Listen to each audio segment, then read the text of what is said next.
Hello everyone, glitter and গ্ল্যামে আপনাদের সবাইকে স্বাগত। তো আজকে হচ্ছে 26 তারিখ, 26শে মে, যেই জন্য আমার মা বাবার বোন আজ কলকাতায় এসেছে। তো আজকে ওর বার্থডে, আর আমরা রেডি হয়েছি, এই যে বার্থডে গার্ল। তো আজকে আমরা যাব ফিয়েস্তাতে ওর বার্থডে সেলিব্রেশনের জন্য। রাত্রেবেলা আমি ওকে একটা ছোট্ট সারপ্রাইজ দিয়েছিলাম, একটা একটু বেলুন দিয়ে ডেকোরেশন করে, প্লাস তার সঙ্গে পায়েস করে নিয়ে গেছিলাম আমি। আর এখন যাব হচ্ছে ফিয়েস্তা। আজকে সকালে ওর আবার ডক্টরের কাছে অ্যাপয়েন্টমেন্ট ছিল, বেচারা বার্থডে দিনে অ্যাপয়েন্টমেন্ট ছিল।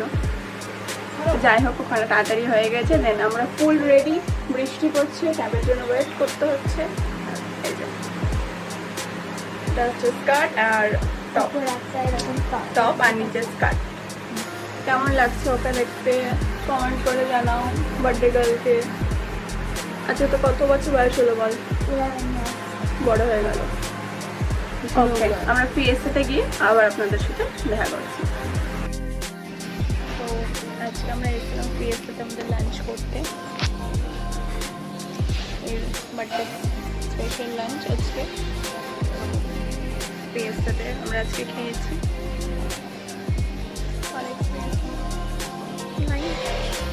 আর এখান থেকে আমাদের কমপ্লিমেন্টারি কেক দিয়েছিল, ননভেজ ফ্রাইটা নিয়েছিলাম, যেটা সোনাল দুধের জন্য 600 করে পড়ে গেছে, ট্যাক্স নিয়ে 649 করে। আমার বার্থডে দারুণ হলো। এখানে যতবার যাচ্ছি ততবার তা খেয়েছি। আর আমি আইসক্রিমটা এতবার খেয়েছি। বেসিক্যালি খাওয়া মানে শুধু আইসক্রিম, 4-5 বার আইসক্রিমই খেয়েছে আর কিছু খাইনি। আইসক্রিম খেয়ে আবার বাড়ি থেকে আমার গলাটা বসে গেল। সেটা আমাদের ভালো লাগলো।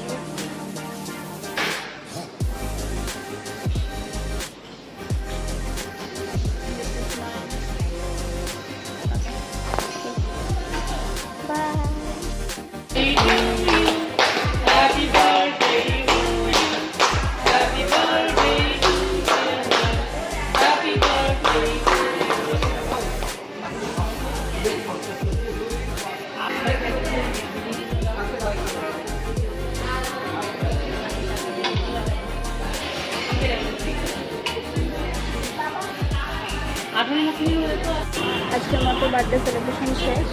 রাত্রেবেলায় ট্রেন আছে, পুরো টায়ার। রাত্রেবেলায় ট্রেন আছে, এটা চলে যাবে বাড়ি, আবার পরে দেখা হবে। এরপরে আমি যাবো। মানে এর যে এই বার্থডে সেশনটা কী যে পছন্দ হয়েছে, এটাও আর হলো না। চলো টাটা টাটা, পরে দেখা হবে নতুন আরেকটু ব্লগের সাথে।